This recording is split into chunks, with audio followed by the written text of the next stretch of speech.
Hi, this is Dr. Andrea Letamendi. And Brian Ward from the Arkham Sessions. And you are listening to the GeekCast Radio Network. Ladies and gentlemen, what you're about to hear is Altered GeekCast Radio. It is a crossover between Altered Geek and GeekCast Radio, the two flagship shows of the GeekCast Radio Network. I am TF2 and Mike. My idea with this was GCR 64 had to be recorded, and Steve didn't want to miss giving you guys an episode of Altered Geek, so we just sat down cold, had a discussion, and went from there. This is GeekCast Radio episode 64, Random Fandom Part 1. Enjoy! Batmobile! Ignition! Do you ever collect movie stub tickets? Surprisingly, I keep some. But I used to more so keep them when they were actual movie ticket stubs. What are they now? Well, they're like these paper thin, like that receipt paper that if you get too close to heat, it just disintegrates. Like, I mean, I used to collect them, and then they used to do like these little, where they rip off tabs type things, which they still do, but it's that kind of shitty paper now, instead of actually having that old kind of real thick, kind of almost cardboard paper. Mm-hmm. Yeah, I think I had been collecting movie stubs since about 91 or so. I was about 91. I was about 10 or 11 years old. And I think the ones I still have now are from like 97, 98, 99 up until now. I've always collected them. I mean, I go back and look through them every now and then, and it's appalling, the movies I paid money to go see. It really is. Please don't share. Oh, come on. That's the best part about it. One movie that I actually now have to watch in the current day because I have to review the soundtrack for La La Land Records. I have to watch The Peacemaker. I remember when I first went to see that, I thought it was going to be something completely different than what it was. It's one of the only movies I ever walked out of within 10 minutes of it starting. Yeah. So I need to go back with an open mind and, watch it again now to do that review for La La Land. Stuff like 10 Things I Hate About You, Cruel Intentions, what else? The Bruce Willis, Michelle Pfeiffer movie, The Story of Us. Let's see, what else? Star Wars Episode 1. God. The virus is what keeps him strong. Yay! Bacteria is the part of the Force now. But no, to me it was like, not necessarily a badge of honor, but collecting movie stubs, it was a fun little hobby. It's just like somebody who collects stamps. The only difference is there are no rare movie stubs. I remember in 2002, at the time, I had gotten into a huge fight with the girl I was seeing, and I paid for Spider-Man once and saw it 5 more times because I theater hopped the entire day. I watched that movie 6 times the day it came out in 2002, and now I can barely watch the first 10 minutes of it anymore. Because now that Amazing has come along and Garfield is so much better than Maguire. My personal opinion. It's just one of those things where, like, Golden, like I was saying, it had to have been somewhere around 90, 91 when I started collecting them as a kid. But when I really remember collecting them is when I was like in my mid-teens, 15, 16. GoldenEye. I remember going to see GoldenEye, and oh my god, I held on to that stub forever. Spider-Man 2 and 3, Dark Knight. I did not see Batman Begins in theaters. I don't know why. It just wasn't wasn't that. I don't know. 2005, everybody's making a big deal out of it, and I don't know if it was that I just didn't care. I don't think that's what it was. I just think I didn't know that much about it to really pay attention. I mentioned The Dark Knight. Dark Knight Rises, Iron Man. More recently, Days of Futures Past. All the X-Men movies, except for Origins and First Class. Now I know that people say that X3 is the bastard of the X franchise. I saw it as a fun X-Men movie, and one of the reasons why is because I grew up on the 92 cartoon series, so when friggin' Fraser Crane shows up as Beast, I was like, that could not be more fitting. You've got Fraser Crane, a.k.a. Sideshow Bob, as Hank McCoy. That works. What else? What about you? What are some of the ones that you've collected over the years? I don't actually. The funny thing is every now and again I go through a purge and I just start dumping stuff in the trash with no rhyme or reason. A lot of those got dumped in there, more so because they weren't actually ticket stubs. I usually I end up finding them in my pocket months after I go. Mm-hmm. I can't really recall any that I still have off the top of my head. I mean, I know I have some, mm-hmm. but they're just usually in random places. I would say probably a couple of old Star Trek ones from the 90s and 2000s. And I'm saying like early 2000s, like the stuff that's come out in the last 5-6 years hasn't had real tickets. Yeah, stuff like First Contact and... But I think I have I think I have the original Spider-Man one somewhere. More so because I just that was the first movie I actually went with friends to see in the theater. I remember it well because we went to Walmart, stocked up on food, and then we went. So yeah, sue me on that. I don't care. But my aunt Judy, she actually made homemade popcorn. Brought it in this giant purse. One of the theater ushers tried to stop her. She smacked him.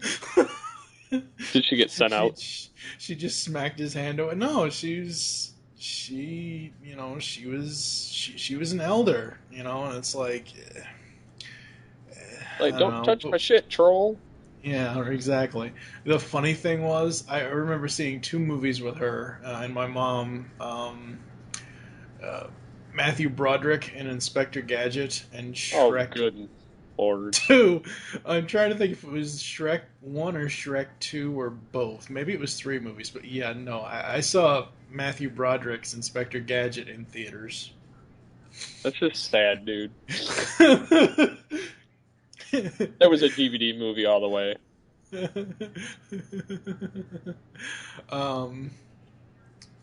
I remember freaking out Valentine's Day weekend 2003 because Valentine's Day was a Friday that year. And I was just kind of feeling out of it. I was actually up in Massachusetts, up in Kingston and Plymouth, my hometown, for my cousin Rachel's wedding. And the night, because they were getting married the 15th, so the night before was Valentine's Day, and we were all at the Kingston Mall, Kingston Independence Mall, and that was the night that Daredevil opened. And I remember that beginning scene in the bar freaking the hell out because I knew that was a Nickelback song in the background. As soon as the movie was over, before the mall closed, I went over to the record town and bought the soundtrack. I did not see Elektra in theaters, thank God. I think I've seen almost every Marvel movie in theaters except for Elektra, The Incredible Hulk, and Punisher Warzone. I have seen The Incredible Hulk on home media, but I still to this day have never seen Punisher Warzone. Okay, and I'm going to say this right now, and I know you know this because I've told this to you several times.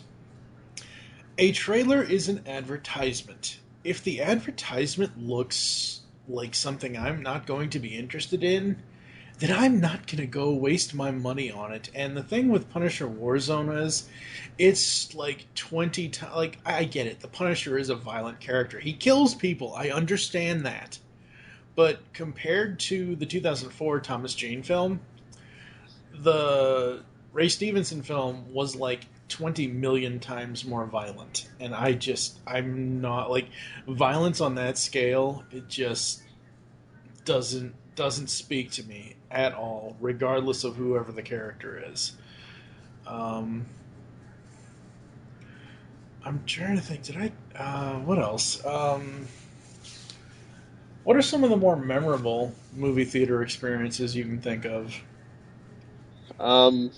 Sadly, the only stuff I can really remember is either movies I've seen multiple times, ones I've gone with friends, or a specific series of films.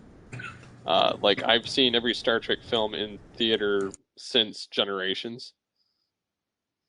And then, like,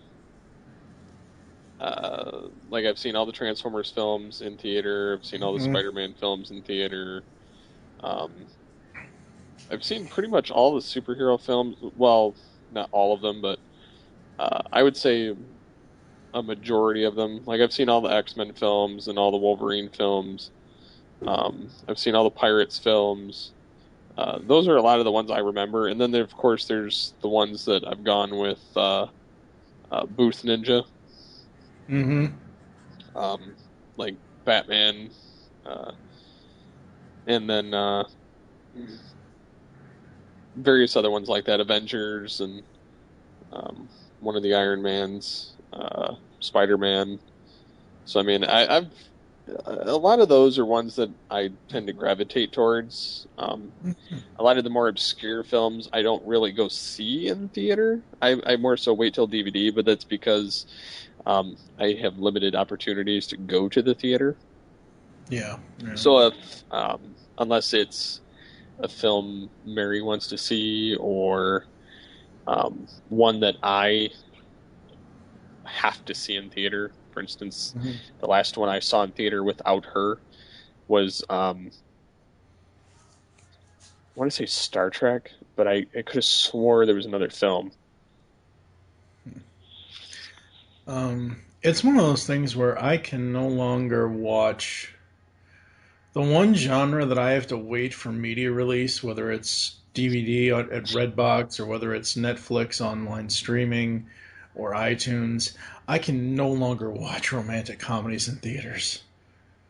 It's just a genre that just doesn't scream to me, oh my god, I must go see this romantic comedy in any theater. Probably my most memorable films I went to go see was two, actually. Turtles 2, because the whole time... Because that's the thing I would do as a kid. I would find out that the movie is coming out, and then I would immediately go to the bookstore or the library and look for the movie novelization so I could know about the movie ahead of time. Because, ladies and gentlemen, that's what you did back in the day when you didn't have internet in 1990 and 1991. You went to a library, read a movie novelization, bam, you know pretty much what's going to happen in the movie. I remember throughout the whole movie I couldn't shut up, and my mom was so pissed because I spoiled the entire movie during the movie. The other one was probably Batman Returns. I got so freaked at the time because my weekend foster family at the time, they were going to go see it, and it was one of those things that I told my mom I would see with her. And they're like, well, we're going to go see it, so let's go. And I thought she was going to be really mad at me. She wasn't, but I thought she was. One of the more regrettable ones, I think, I wish I would have waited for media release at the time. So I Married an Axe Murderer. I saw that in theaters. Why? I don't know. Michael Myers films are not worth theater. Well, Austin is. He kind of blew that down the shitter after the first one. Yeah.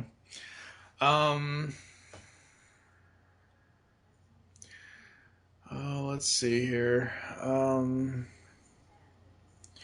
there any TV shows when you've heard their DVD announcement that you absolutely had to have the DVD of the show? Funny thing enough, I only gravitate towards certain media. Mm-hmm. And when I say that, I mean, I only buy certain films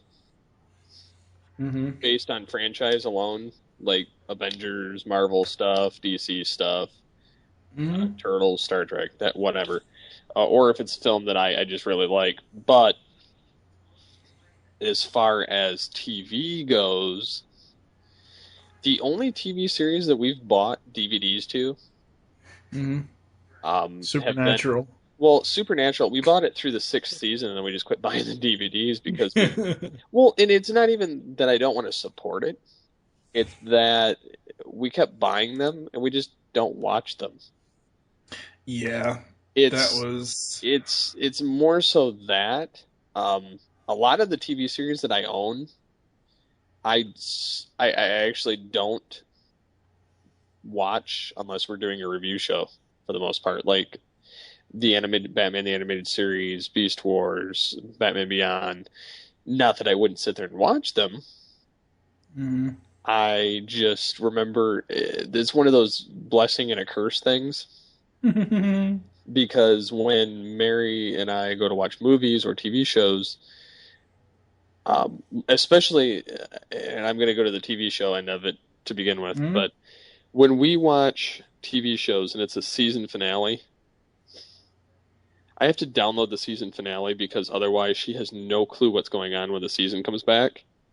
Because she's like, where did this come from? Why is this happening? Blah, blah, blah. And I remember everything like crystal clear. Like it was like I watched it last night, kind of crystal clear. And yeah, it's the same way with movies. If she doesn't know what one of them are, she asks me.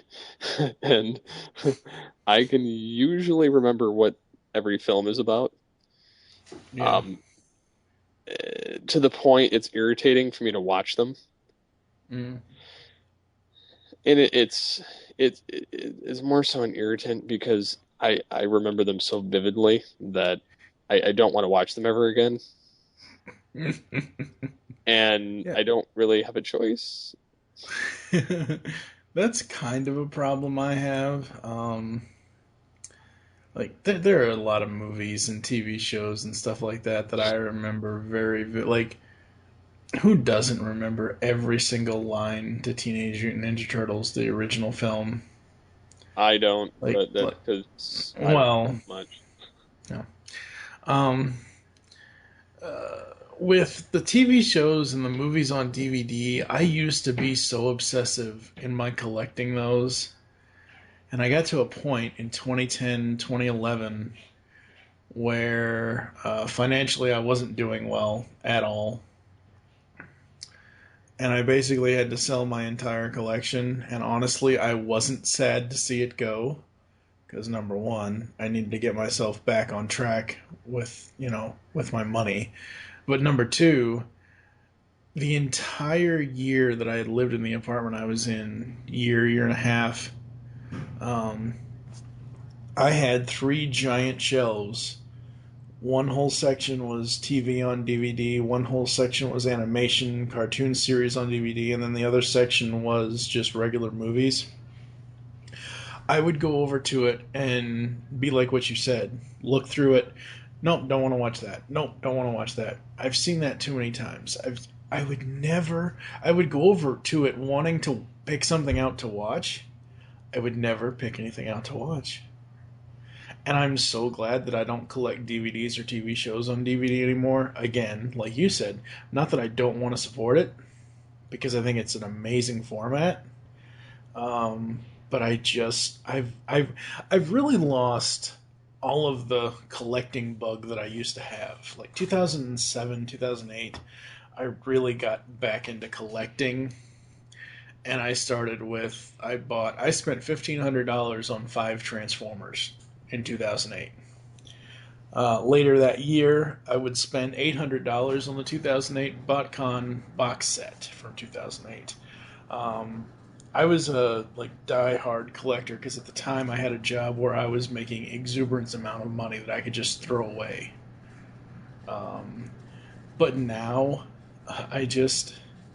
even with the comic books, when I buy comics, I wait 3 or 4 or 5 different months and take them up to the comic shop, see if they'll trade them in for store credit to buy other ones that I need. I enjoy reading comics. I love reading comics. I love reading trade paperbacks. But at the same time, because I've got the pull bag so far ahead of itself, I'm to the point now where I get the stuff, I read it, I take it to the shop, and I'm getting in-store credit from them. It's not like I'm, asking for money and spending it elsewhere. So I'm still supporting my local comic shop because it's going right back into their pocket. But I think the only stuff that I've really hung on to, and people will kind of know this, and some might not. I know you know this because I'm very obsessive with these 2 characters. The only stuff I'm really holding on to is Batgirl and Nightwing, the new 52. The rest is all expendable. Hey, it's like that film series that nobody cares about. Wait, which films? Oh, The Expendables? Yeah. I care about that film series. I like that. I like those films. I like the fact that all these old-ass action stars are coming back and finding a new niche. I really like that. I think that's good. I find it really interesting when there are cast announcements for that franchise, because they pull shit out of the woodwork that you would not even see coming. The second film's villain was Jean-Claude Van Damme. Guile as a villain? Really? Don't worry, now it's Mel Gibson. I can see Riggs going batshit crazy. He did that years ago. Yes, he did. As the Joker said, if you had balls like that, you would have done that years ago. Yeah. But no, that is one of the few,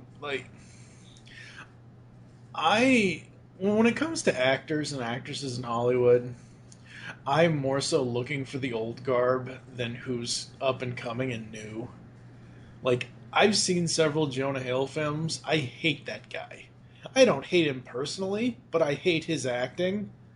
I just don't care for his style at all. Everyone knows, or everyone should know when I mention this, Van Wilder, Ryan Reynolds. I think there's one exception that I did not complain about a Ryan Reynolds film, and that was when he starred with Denzel in Safe House. That was the only time I've never complained about Ryan Reynolds playing the same damn comedic character over and over and over again. Let's see. But yeah, as far as the collecting DVDs, and I would rather just find it on iTunes or wait for it to hit Netflix and watch it that way. I've really lost the collecting bug. Yeah, I have this thing where I have to collect certain DVDs, but that's about it at this point. I try not to collect too much because at this point, I have too much crap and nowhere to put it. Yeah. I mean, I went from because I have to take care of my mom nowadays, so we basically live in a 2-bedroom apartment. That's just the way it is. I went from having a 1-bedroom apartment and not having enough room to having a 2-bedroom apartment, and I've got enough room, but there's not enough room for what I used to do with collecting, and it's just not that important to me anymore. It really isn't. Let's see.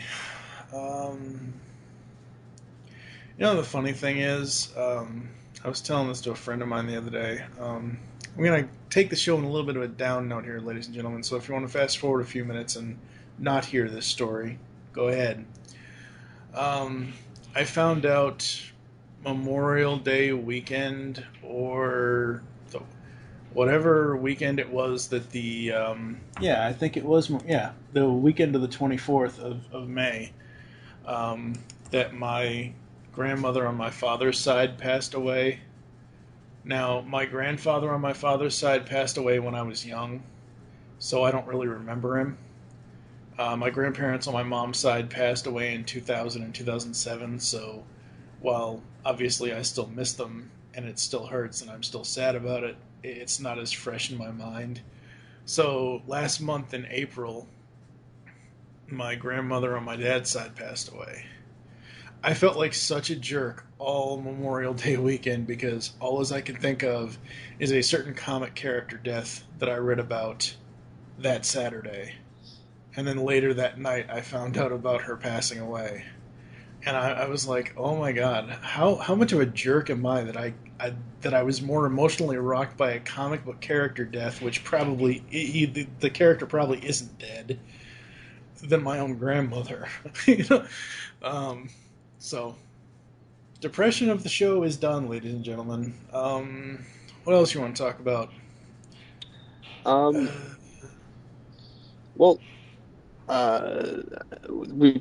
Granted, we've talked about a lot of different things, but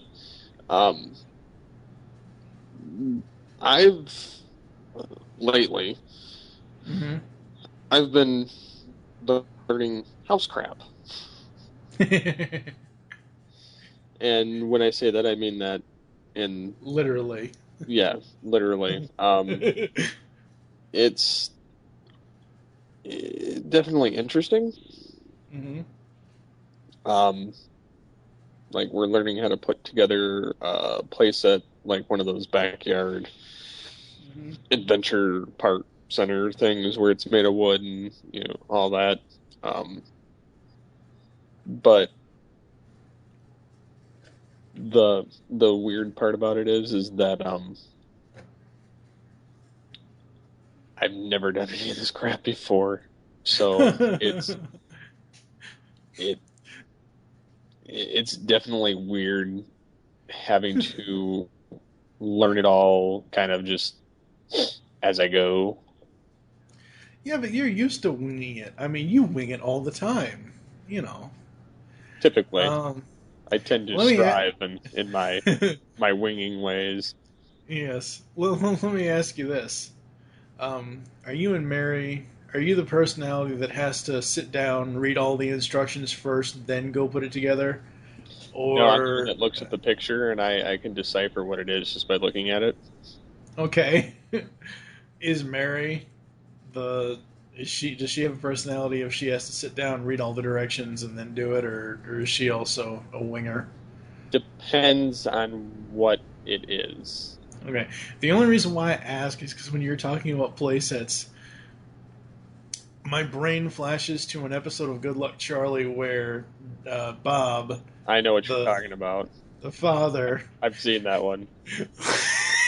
He basically has to sit down, read all the directions, and Amy, the mother, just says, "Oh no, I'll just put this piece here," and she's doing it all wrong. I love that episode. But anyway, the house stuff, that's a learning process. But once you get it, you've got it. Once you figure it all out, you'll become an old pro in no time when it comes to that stuff. You become a pro? How does that happen? Very carefully. I mean, not on the construction side, but in buying and selling a home, I could almost be a real estate agent because I've seen enough of HGTV. I know exactly what to do and what not to do.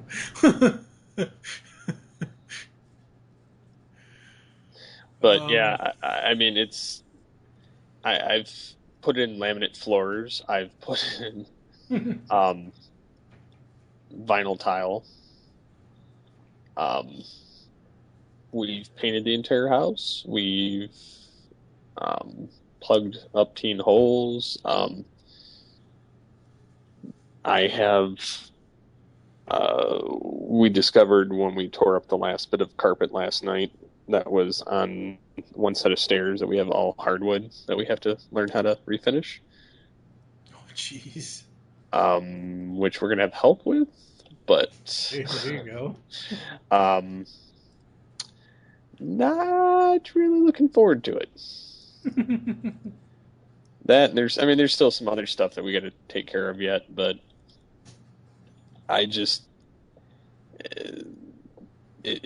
I'm having fun with some of it. Don't get me wrong. But you're also really stressed with a lot of it, aren't you? And then at the same time, I want to blow things up. So, exactly. Yeah, it's one of those type scenarios. But yeah, switching gears slightly, I've also been tweaking with the website. Yes, GeekCastRadio.com. Yes. And it's something I somewhat enjoy. Yeah. When I say that, I mean, because some of the web stuff is a pain in the ass. So, I mean, I've been messing with that and trying to get everything tip-top shape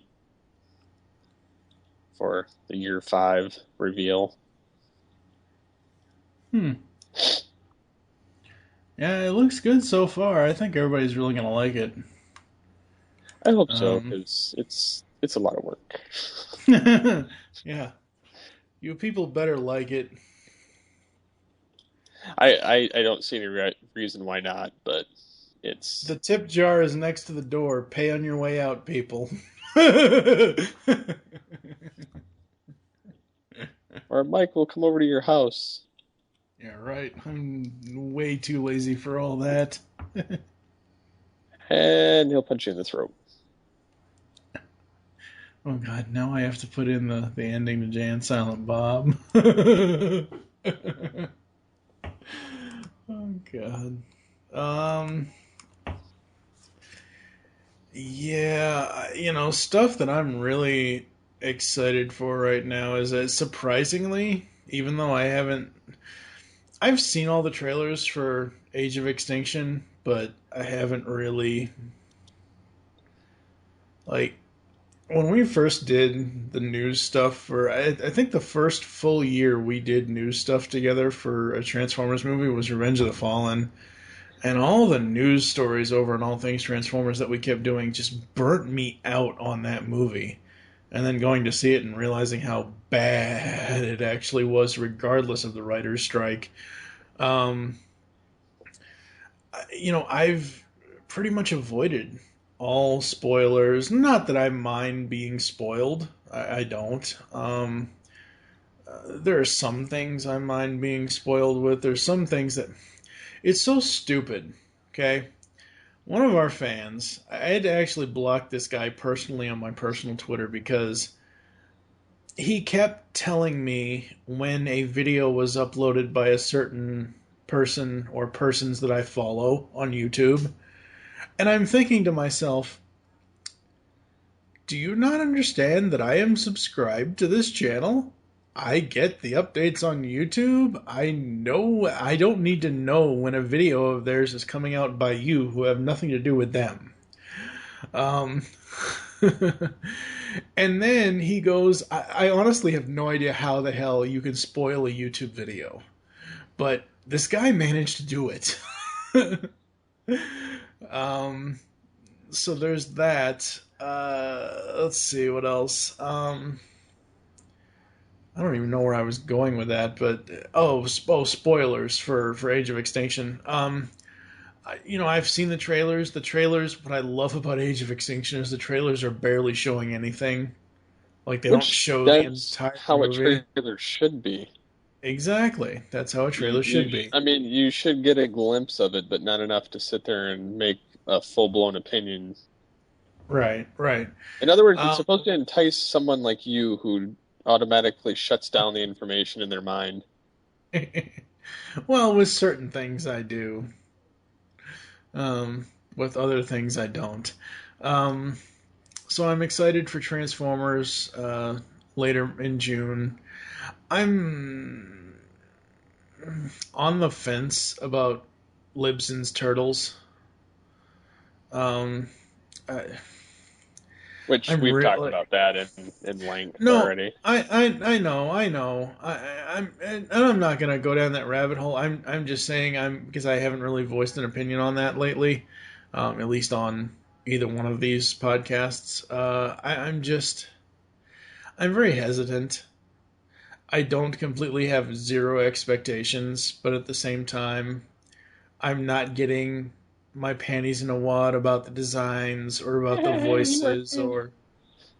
Shut up. You know what the hell I mean, you idiot. Um, I'm not like half the fanboys on the internet that are bitching and complaining about it.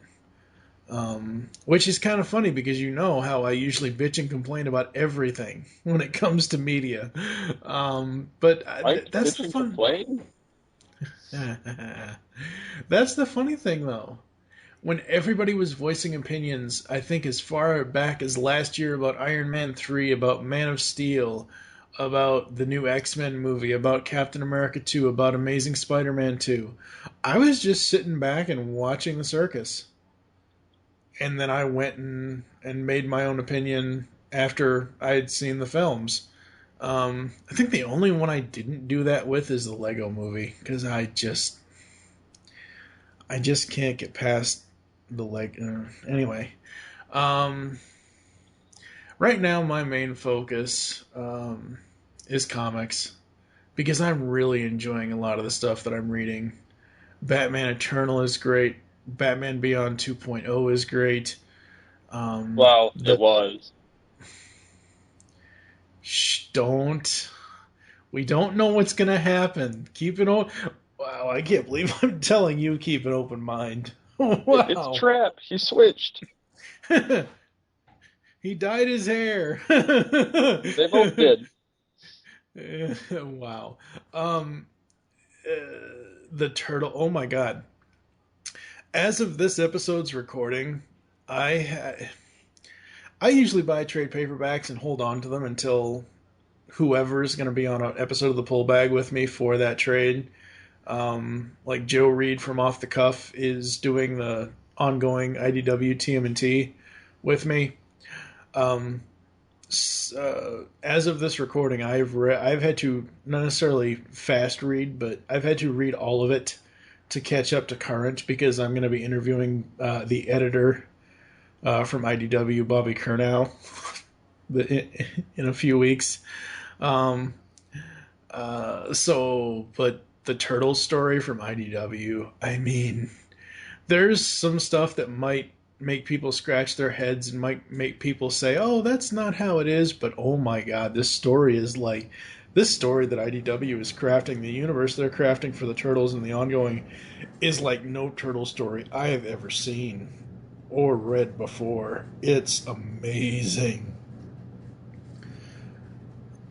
But yeah, that's pretty much where I am right now. I'm reading a lot of comics. I'm actually having to go through Armada, Energon, and Cybertron for the All Things Transformers episode, along with Transformers Rid, which I had seen bits and pieces of Armada, Energon, and Cybertron. I think I saw the first 3 episodes of Rid when it aired on television. After that, I never watched it again. Not that I didn't want... Well, wait, not that I didn't want to, or not that I didn't like it at the time when it was airing, but I just didn't... It just slipped my mind, and I went on to other things. But now that I'm going back, and I'm trying to keep an open mind, so far my favorite characters are the Bullet Trains and the Spy Changers. Okay. I mean, at least you're trying to keep an open mind. I'm trying. Keyword there's trying. I will say that I do not like this whole thing of mixing Autobot, Predacon, Decepticon, Maximal, whatever the hell they did there. That's a little too strange to me, but it's not something that's going to make me just turn the series off and say screw it. It's just a little weird. Just a little. Yeah, just a little.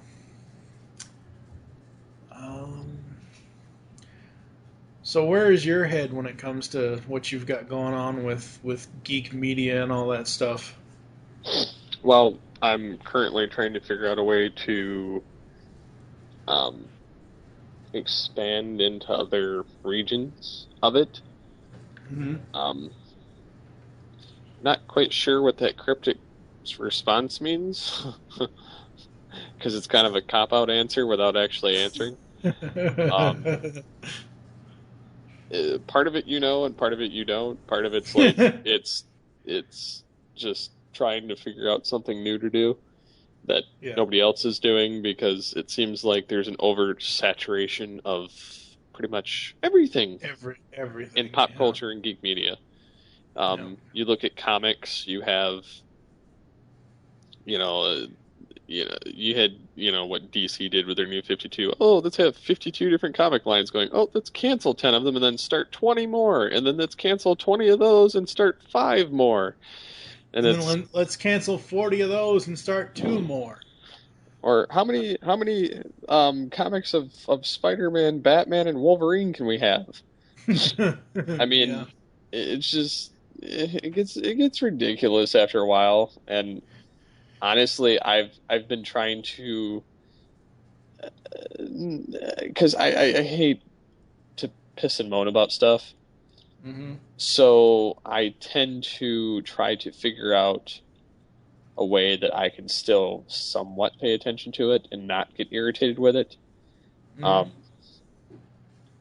But I can also not actually have to pay attention to it if I don't want to. So it's kind of one of those, almost double-edged sword type aspects. Trying to find the balance, more or less. Yeah. With me in comics and paying attention to certain stuff, I try to pay attention to everything with comics, specifically when it comes to the solicitations. Because what I really tried to do since DC decided to screw the pooch. They decided to kill the hero of Nightwing and make him a Russian secret agent. Or as the Heath Ledger Joker would say, they chose to kill the Nightwing. Yeah. I've really tried to branch out in my reading. Like I said, I'm reading the Transformers from IDW. Of course, I was doing that before, but now I'm into the Turtles. I'm going to be later on this year getting into the Ghostbusters from IDW. Angry Birds is coming out with a comic book from IDW. I'm actually going to be doing some Metal Gear stuff later this year. I mean, I'm trying to widen my horizons as far as what I'm reading, and I'm not trying to solely stick with superhero books.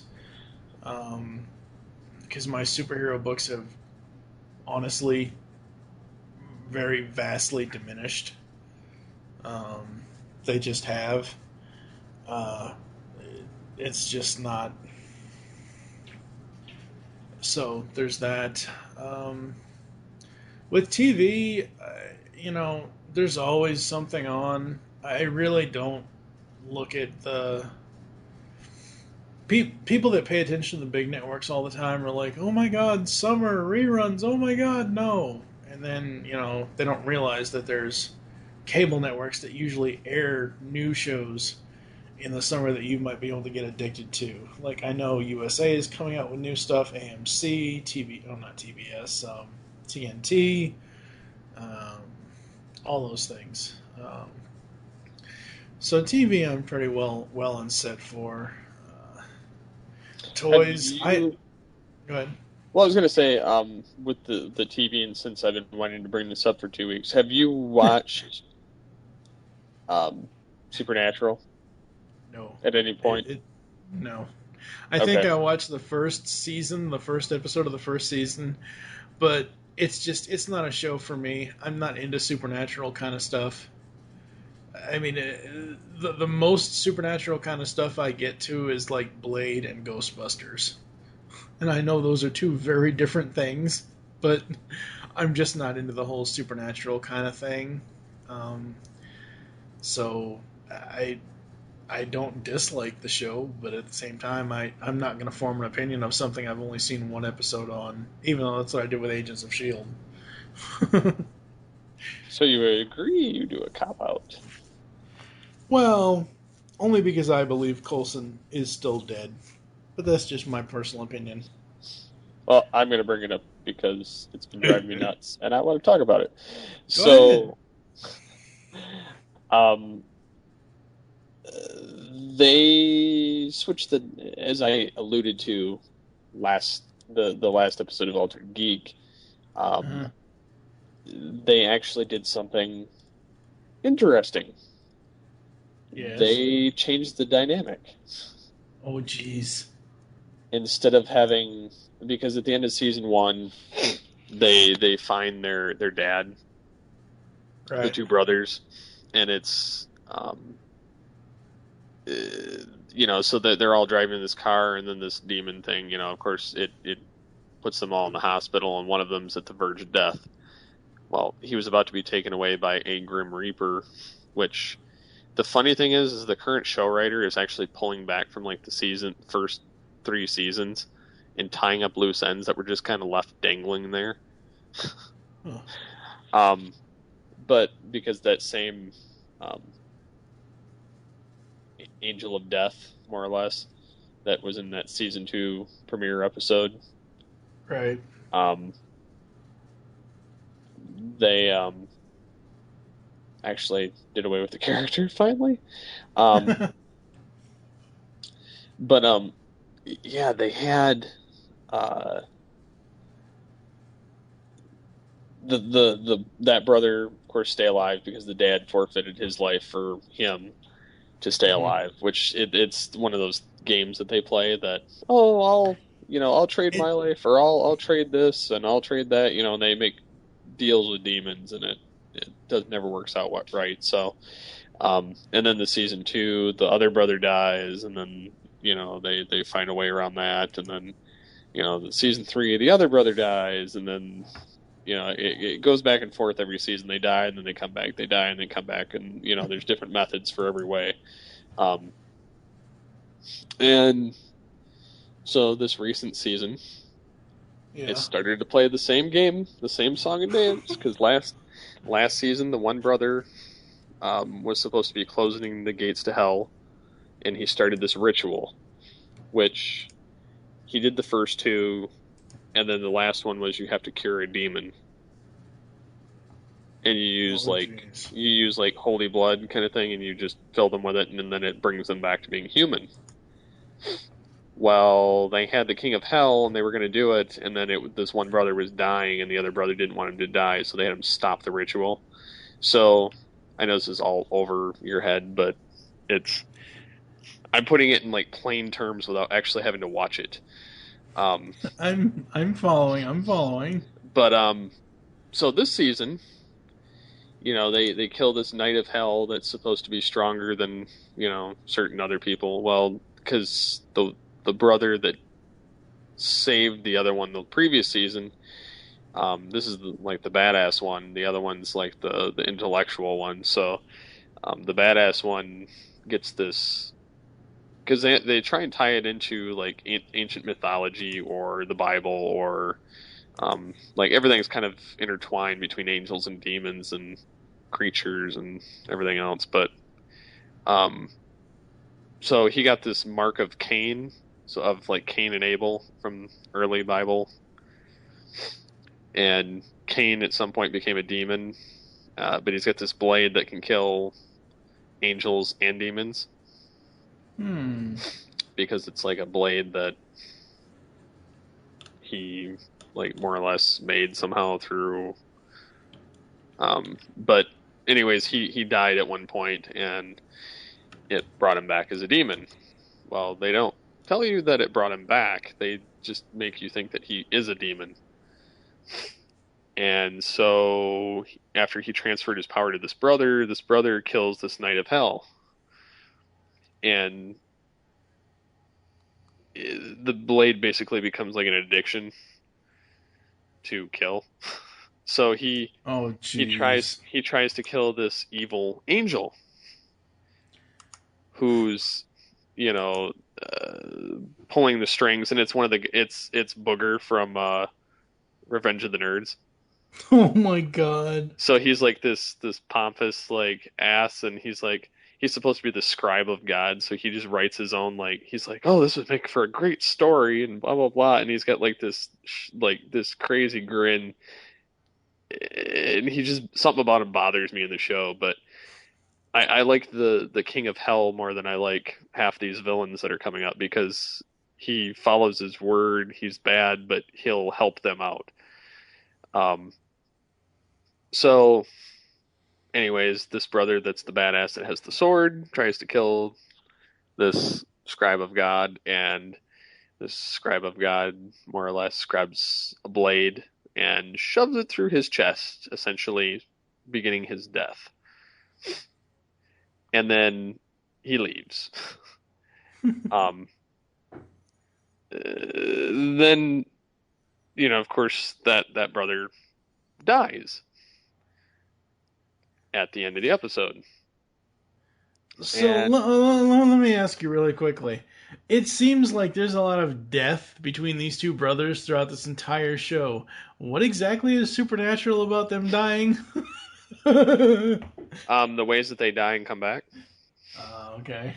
There's some of them get possessed, some of them get, killed by demons, some of them get killed by creatures, some of them have, it's some ritual that they had to do will kill them. It varies from season to season. But they did something unexpected. They had the King of Hell, who's kind of friends with them, working with them.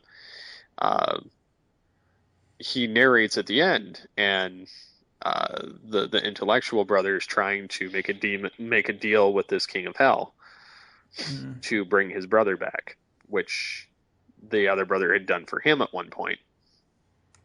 And the King of Hell is standing in the other room with the dead brother, and he says, your brother is trying to bring you back, and blah blah blah, and he says, how predictable, and then it basically starts making fun of the show, breaking the fourth wall almost, with, you die, and then you try and bring him back, and he dies, and he tries to bring you back, and it's the same old song and dance over and over.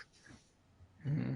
And then he says, oh, I may have forgotten to mention something about the blade and about Cain, and he says that the grip of the blade doesn't let go even in death.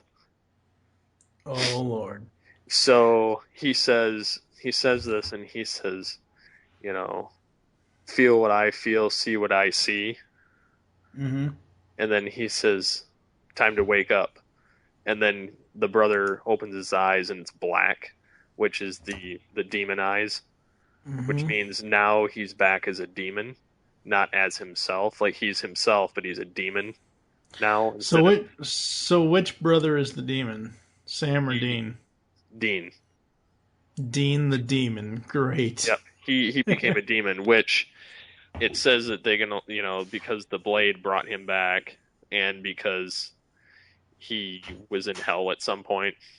They both were at some point, but so they're leading to season 10. Season 10 theoretically should be, and I feel would be best if they ended it. And this is why. Sorry for anybody that I spoiled all this crap for, but I've got it figured out, and I was also reading something that fell on the same lines after. But they said that the brother that's the demon now, they're saying that he's going to end up working with the King of Hell, and they're going to end up going against, because Sam and Dean were friends with this angel, Castiel, which, and Crowley is the king of hell. So there's a demon on the one side with the demon brother, and then there's the regular brother with the angel on the other side. So now it's going to be a heaven and hell battle again, with these brothers pitted in the middle fighting each other. And mind you, Sam never completed the ritual in the previous season on the King of Hell. So it leads you to believe that the King of Hell and Castiel are going to battle, and Sam and Dean are going to battle, but the outcome is going to be, I feel this is how it's going to end anyway, is that Sam is going to complete the ritual on Dean. Because from the very beginning, you can tell that one brother is always going to stay dead by the end of it, and the other one's going to live. And it's always been of the opinion, because Dean was the first brother that he was the second brother you saw, but I believe that he'll be the one that stays alive, because I think Sam will cure Dean of his demon part of him, which will bring him back from the dead and stop him from being a demon, and then Sam will die, because that's how you finish the ritual, is it kills them. But they can never come back after that, so it's kind of I think that's how they're going to end it, so just have to wait and see, but that's kind of, they left those doors open on purpose, I think. Yeah, honestly, to me, what it's going to end up being, and I've never watched the show. I've seen bits and pieces of episodes. That's why I was able to follow along with your common sense logic. But it's going to depend on, honestly, I think the outcome of the story is going to depend on which star they want to keep alive. Really, seriously, whether they want to keep Jensen Ackles or Jared Padalecki alive. The funny thing is this show never, I say this and I'm sure it probably would have happened at some point, but this show might never have happened if Jensen Ackles hadn't been originally a guest star on Smallville. It probably would have, and I guess originally he read for Sam. Oh, wow. They wanted him to play Sam, and he liked the character of Dean better, so he took Dean. Which he definitely fits. Yeah, he does. Yeah, and he was only in Smallville for like a year and a half. Well, he was in season 4, 22 episodes, so... Wait, Supernatural, the anime series? They made an anime series out of it? It was the first season done over again. They did the first episode, and then they had some other guy do the voiceover. I didn't even... It doesn't register on my radar. Okay. I just didn't know that is all. As they say with Teen Titans. Yeah, not in continuity. Exactly. Do we want to throw to a commercial? Yeah, that sounds like a plan. We'll be back after this. It's been 5 years, and the GeekCast Radio Network would like to give back to you. How, you may ask? Well, first of all, we're coming up with a brand new website to be launched June 1st, 2014. In addition to that, there'll be many new features for interactive abilities. So how do you enter into this magical celebration? Well, GeekCast Radio has a contest where you can win some awesome prizes, ranging from comics, Blu-rays, DVDs, trade paperbacks, and comics, and more. How do you enter? Write in your favorite stories of how the GeekCast Radio Network has affected you in the last 5 years, and how it's unleashed the geek in you. You can also enter by writing reviews on our shows on iTunes. For more information, visit www.geekcastradio.com and click on the banner. So until next time, unleash the geek in you.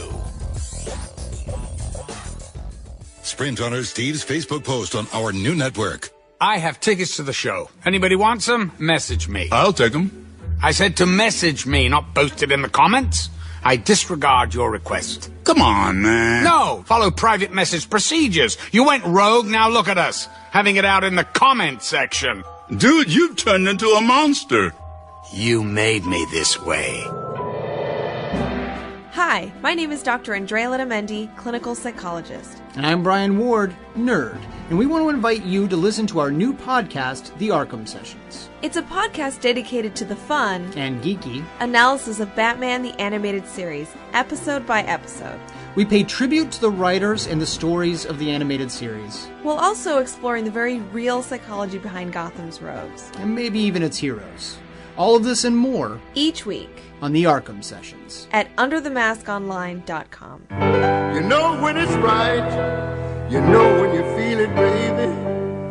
You hold it, you hear it, you taste it, it's right. You got the right one, baby. If it's irrepressibly lovable, unsurpassably callable, and intimately soulful, you got the right one, baby. We are back, and because we didn't mention this at the very beginning of the show, since we're closing it out here, this has been a Altered Geek GeekCast Radio crossover. Altered Geek, I believe it's episode 43? 42? 42. 42. This is Altered Geek episode 42, and this is GeekCast Radio episode 64. My idea behind this was Steve and I would just do a straight cold opening, not do any real introductions, and just have a discussion. And for GCR, it's going to be Random Fandom Part 1, because I'm going to be doing multiple episodes of this for GCR at some point in the future. So yeah, now we go to the Altered Geek feedback, because we need to bring up the feedback from last week's Altered Geek episode. So take it away.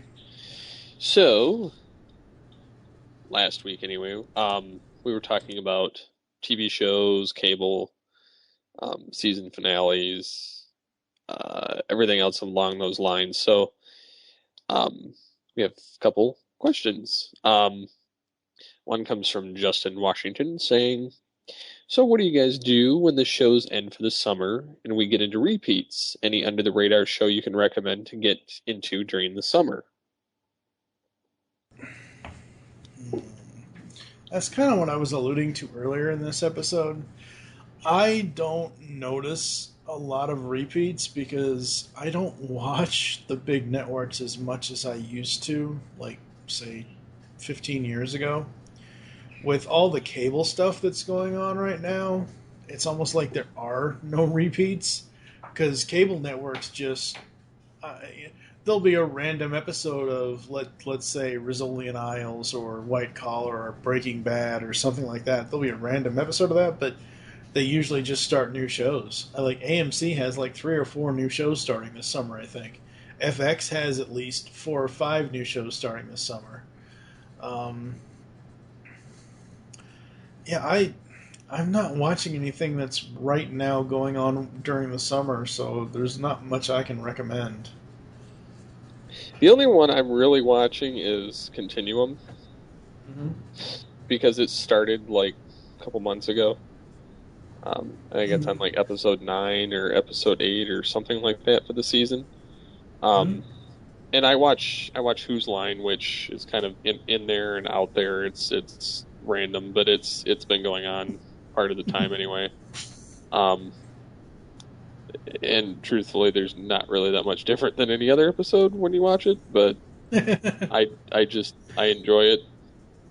I have every season downloaded because they don't want to put them out on DVD. Which is crap. Yeah. Because I like getting the blooper reels, and I have the one DVD that came out a while back, but I mean that's pretty much the only show I watch. I don't really have a lot of the cable channels. Usually when, for whatever reason, Comcast for one of the lower cable packages comes with 20 some odd channels. 25 megabit internet, and HBO for 2 years. I have not really cared for anything I've seen on HBO. So I don't really watch it. I've tried watching some of the shows on it. I watch some of the movies occasionally, but it depends on how many times they play them. I think when I had HBO before, because they played the movies so many times, I saw Now You See Me probably 50 times. And there were a couple other movies that were like that I saw.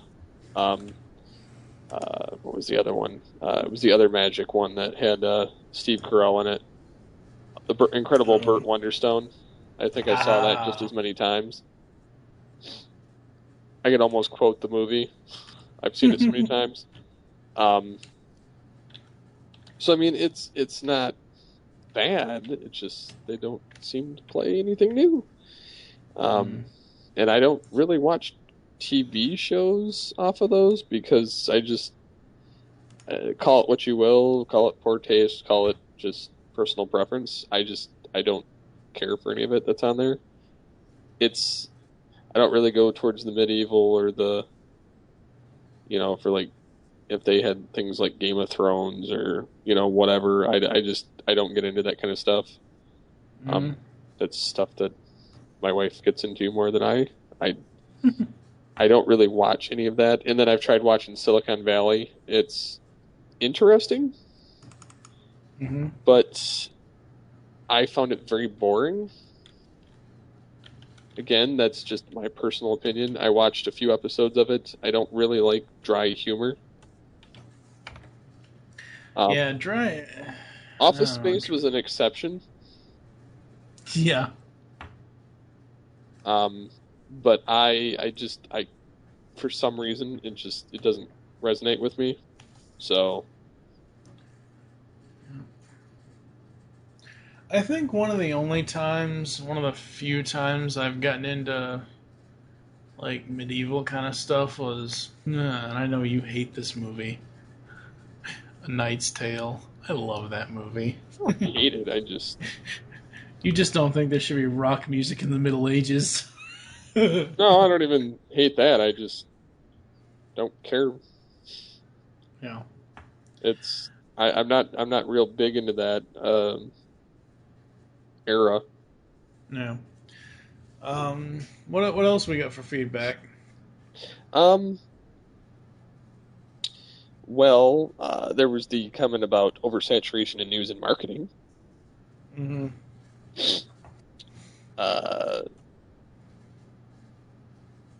And which everybody kind of jumped all around. Yeah. Various answers. Yes. Some of them not to certain people's liking. Go read the comments on the latest AGU episode, people. Yeah. That's all I'm not retreading that discussion. Yeah. But I did like Brian Jackson's comment about he really sees both sides and agrees that it's easy to avoid the hype, but there's just so much of it anymore, which I totally agree.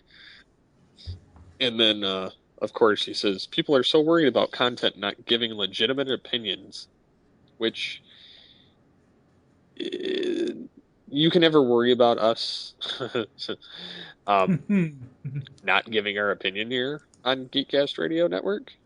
Exactly. Because we're always full of our opinions. Even if you don't like them, we've got them. We've all been bashed for it at one point, but again, it's an opinion. And I mean, for the most part, we try and back them up with reasons, at least. And then he says, not to brown nose, but that's why I like GeekCast Radio Network, because recently it appears it's more about the people, less about the opinions. And then just empty news. Love giving all the sides and different takes. Too often sites are just robots and spew the same opinion over and over and over. Which we do tend to evolve over time with our opinions. We don't, like, as you've seen with this show, it's we went batshit crazy when Affleck was cast as Batman, and then we were fine with it. And then, for instance, now there's the rumor that Joker might be in the film, which I think is a huge mistake. But if they do it, they do it. I think it's too soon.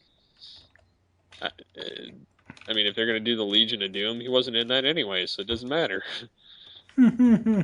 So, but again, what they're going to do, and hopefully it works out for the best. But it's one of those kind of scenarios. You kind of know where everybody's going to get on their soapbox, and whether it's going to be good or it's going to be bad. So, and see, that's the thing. Lately, like I said earlier in this episode, I have been holding. That's usually why I sometimes will bring up stuff that you and Booth have already talked about, because I may not have been on that episode of Altered Geek on the Altered Geek side.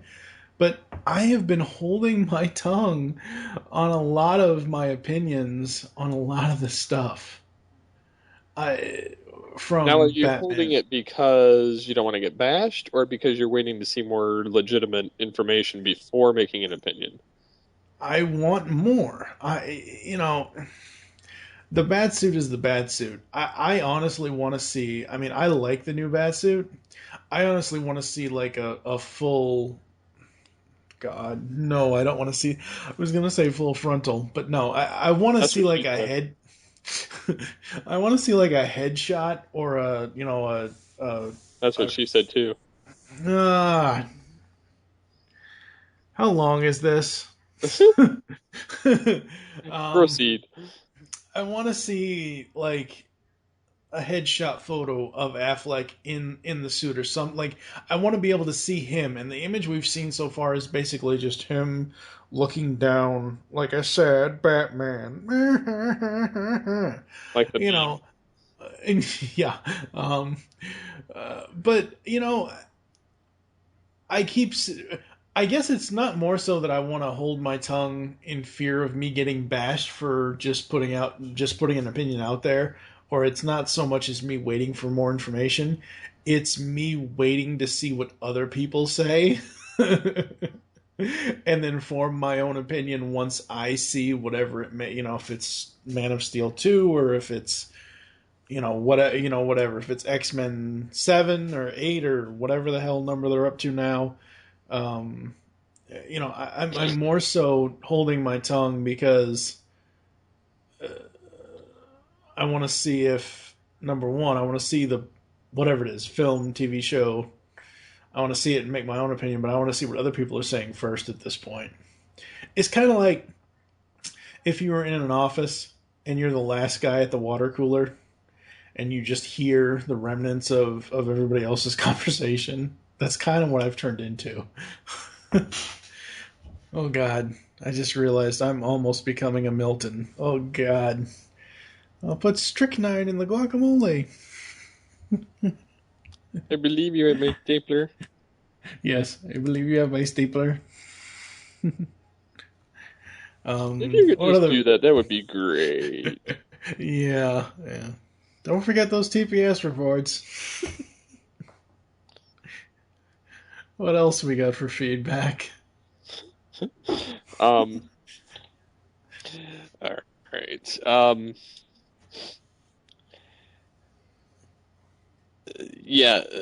Jared Kessler says, backing up Brian, that he says, I was getting to the point with all the crazy hype and over-marketing was driving me buggy. I cut the cord as much as possible. Did some serious Facebook and Twitter trimming. Which I do, depending. I usually just put filters so I don't have to see certain comments about certain things. Like whenever Bieber pops up in the news and, get glue or points. Now, that's another thing. I never have to see those again. Yeah. Well, now that now that Get Glue has become TV tag, I find myself using it less and less. Not that I dislike the new direction, but it's not as addicting as it used to be because they alienated a lot of their user base when they cut out a lot of different things that you could check into. Every now and then you'll see me checking in to get a sticker for a TV show I might be watching or something like that, but like right now, there are no TV shows that I'm watching that I have the absolute need to check into. So I have almost stopped using TV Tag altogether. What else? Well, going through some more. Justin Washington also says, I don't see Batman vs. Superman becoming a header for each movie like The Hunger Games or Twilight. That's normal for book adaptations to do, but I assume the title will be different for the Justice League films. At least I hope so, otherwise you'll have Batman and Superman fighting every movie. Yeah, I can see it. Yeah, Batman vs. Superman, I think they're just doing that for this coming up film in 2016. Because here's the thing. What if Batman vs. Superman, The Dawn of Justice is the first Justice League movie? It's what you and I have been saying. Well, I've been saying that since day one, but... Yeah. Especially with the casting of other people. Call it what it is, people. But also, I think DC is trying to go in a different direction. I think some of those characters are going to get their own films, like obviously Batman at some point. The rest of them, it's kind of up in the air, depending on their popularity in the combined films. But I think that DC is going to jump, instead of doing all these individual films and then leading up to a big film, I think they're just going to do a bunch of big films. I think they're going to do like Star Trek. They're going to have, their 6 big films right in a row of the Justice League, and then they're, they may sprinkle one in between here or there, but they're not going to do like Iron Man 1, Iron Man 2, Captain America, Thor, blah, blah, blah, and then Avengers, and then 50 other films, and then Avengers 2. And it's I think it's going to be all one, it's going to be a 6-part film, or it's going to be a 4-part film, or depending on whatever they decide to adapt. And honestly, they should have called this film World's Finest. Yeah. Rather than Batman vs. Superman. It sounds so... I'm trying to find the right word, but it sounds so dumb compared to it, because... It's a giant superhero fight tease is what it is. Well, if you're going to have Batman vs. Superman, it almost sounds like Freddy vs. Jason. Yeah. Or Alien vs. Predator. Let's see, those films were crap. Entertaining, but crap. Because they had the verses in there. Yeah. So, I can kind of see that they're, that's why they had to add the subtitle, Dawn of Justice. Mm-hmm. But it should have been World's Finest, Dawn of Justice. Yeah. Well, you know what I want out of Justice League movies? I want them to just do straight adaptations, like what they're doing with the animated films. Honestly, I would love to see a live-action New Frontier adaptation. I know it probably will never happen, because it needs to be in, today's, to keep the audience of the mainstream audience of today, it needs to be some sort of today kind of thing. I would love to see them do a live action adaptation of Year One, Year One's not technically a Justice League movie. Well, they already did that. No, I know. Batman Begins. Yeah, I know. I'm trying to think of Justice League stuff. Doom. I would love to see a live, adaptation of Doom. See, and that could work as a Justice League film, being that, it could be one of the Justice League films. Right. Like you could have War be the end, be one of them, and you could have Doom be one of them. I mean, or completely original stories, but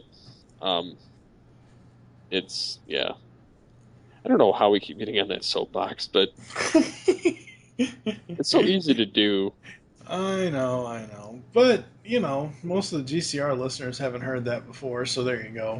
True. And then Beyond Humor, which made it, humorous part of it. It says, "Are people really calling Frozen a masterpiece? I know people like it and Let It Go is everywhere, but I haven't heard anyone call it a masterpiece." And then I couldn't help myself. You said I've heard several of my Facebook friends call it that, and then I said I wish people would, in terms of Frozen, let it go away and bring me another Pixar film already. Yeah, I've heard a lot of people throw the word masterpiece around when it comes to Frozen. Frozen is by no means at all in my top 20 Disney films of all time. In my personal top 20, if I was going to make a top 20 right now, Frozen would be like 21, 22. It wouldn't even make the list. Even after me getting over everybody being so excited about it and talking about Let It Go and just people saying online, drop everything, go see this film now, it's the best thing ever. I waited a long ass time. I saw it. The whole time I was more sympathetic towards the younger sister and liked her and her character development better than the older sister. And other than that, I just didn't care for the movie at all. I came, I saw, I decided to leave the theater. At what point? Beginning, middle, or end? I didn't go see it in theater, I don't think. Oh, okay. No, I didn't. Okay. I don't see why. I don't see in that film what everyone else sees, apparently, as far as them calling it a masterpiece. And apparently now it's like 5th of all time box office or some stupid record. Well, yeah, they wouldn't like let that. it leave the box office.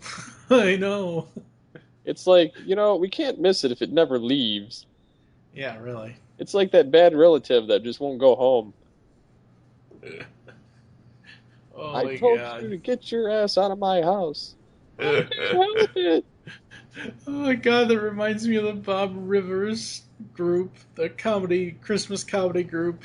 Oh my god, that's so awesome. Oh, yeah. Anyway, anything else? Because I really need to get to bed, honestly. No, I was done anyhow. I gotta edit. Yay, edit. I will say this. GeekCast Radio will be new soon. Very new. Bright, shiny, and new. Absolutely. It's gonna be spanking new. Yep. Brand spanking new GeekCast Radio. We are shattering the glass on everything, ladies and gentlemen. Yeah, up is down, down is up, left is right, right is left. Diagonal the GeekCast is squared. Oh, I thought you were gonna pull a Robin from Young Justice. Diagonal is just agonal. It's kind of like, why is everybody underwhelmed or overwhelmed? Why can't anybody just be whelmed? Why do people have to be whelmed? Yes. To borrow a tagline from one of the original Spider-Man movies, the GCRN world is going to be turned upside down. So, black is white, and white is black.